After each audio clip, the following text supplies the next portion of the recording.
It's the cooking queen. Assalamu alaikum guys. Today ya kai almost 1 week da ban showing up a app in number and I really miss you guys. So today I decided to show up correct. Na hosting someone close to my heart, so I decided to make 3-course meal. Na appetizer, main dish, dessert da kuma drink. I know it's going to be a long video, but I promise that we enjoy your video now. And dan Allah, if you're seeing this, make sure you like, comment and share, because this is a lot of work. For the main dish na fara ɗora ruwa na, sai na kawo wankakke shinkafa na saka, sannan sai na bar shi ya dahu. So a gefe kuma na zo na kawo wani pan, sannan na kawo oil na saka, na kawo chicken ɗina, sannan na zo na kawo seasoning da spices of my choice na saka, sannan na mixing in shi har ya haɗe jikin shi. Well, chicken ɗina yana dahuwa. At this point shinkafa na yayi parboiling, sai na zo na sauke shi, na zo na wanke shi. Bayan na wanke shinkafa na sosai, sai kuma na je na mayar da shi akan wuta. Kafin nan sai na zo na kawo salt na zuba.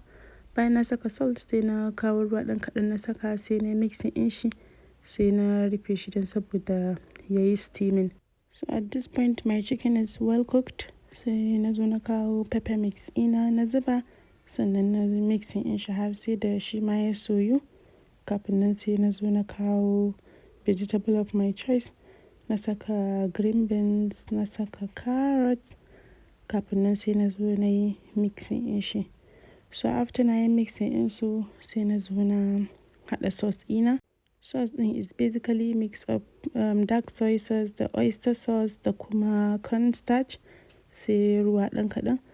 Kafin nan sai na yi mixing in su, sai na zo na zuba akan wannan chicken ɗin. So after na zuba, sai na zo na mixing in shi. At this point in kin ga ya zama very thick, zaki iya ki ƙara ruwa.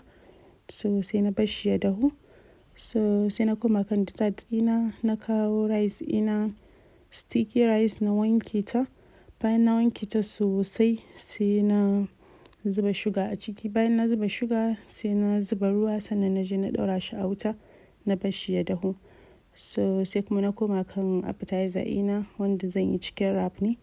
Sai na zo na kawo mai na saka, na kawo chicken ɗina, na kawo seasoning ina na saka, sai na yi mixing in chicken ɗin nan, na bar shi har sai da chicken ɗina ya dahu sosai. So gashi nan dai kamar yadda kuke gani. So at this point sauce ina ya dahu, sai na zo na kawo green bell pepper, red bell pepper da kuma spring onion na zuba, sai na mixing in shi, na bar shi ya sake dahuwa for few minutes, sai na sauke shi. So nan kuma na kawo coconut milk ina na zuba, na kawo sugar na zuba, sai na bar shi ya dahu.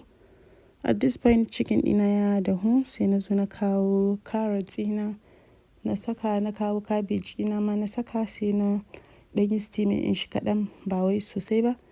So sai kuma na je na yi setting in shi a side don ya ɗan huce. So nan kuma ga sauce ina nan na haɗa. So after then ga coconut milk ina ya dahu, sai na zo na kawo coconut flavor na zuba, sannan sai na yi mixing in shi, sai na ɗibi kaɗan. Kafin nan sauran wanda ya rage, sai na zo na kawo cornstarch na saka, na yi mixing in shi kamar yadda kuke gani har sai da ya zama very thick. So a gefe kuma zan fara assembling chicken wrap ina.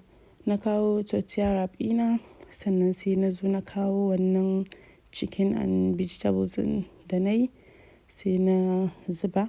Bayan nan sai na zo na kawo wannan sauce ɗin nawa na saka, sai na zo na yi wrapping in shi kamar yadda kuke gani. So after na yi wrapping in shi, tabbatar ko ina ya rufe because kada ya fito ya ɓata miki.